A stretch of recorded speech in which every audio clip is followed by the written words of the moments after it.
Balance করো, তুমি তো নৃত্য জানো। রেডি 1 2 3, হ্যাঁ লাফাবা, উল্টে পড়বা।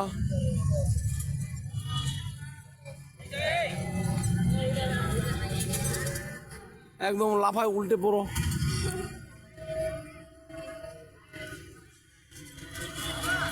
কত উঁচা উঠতে পারো দেখো না লাফায়া।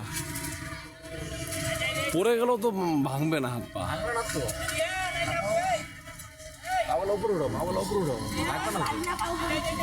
পাগুলো উপরে উঠে আবার সারবা, আবার দৌড়বা, উল্টে পড়ো। একটু দৌড়াও, একটু দৌড়াও।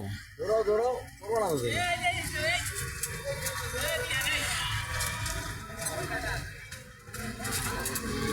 লাফাও লাফাও, অনেক লাফ ধাপ দাও। এটা তো পড়লে ভাঙবে না। লাফাও। ভয় পাচ্ছিস? ভয়ের কি আছে, তুমি লাফায় উল্টে পড়ে যাও। মাথা দিয়ে মুভ হইলে দেখতে হবে, এখন মাথা দিয়ে এই দিয়ে সেই দিয়ে সব লাফাও লাফাও লাফাও। ভয় পাচ্ছে। হ্যাঁ হ্যাঁ। টিকিট কত ভাই? 50 টাকা ভাইয়া।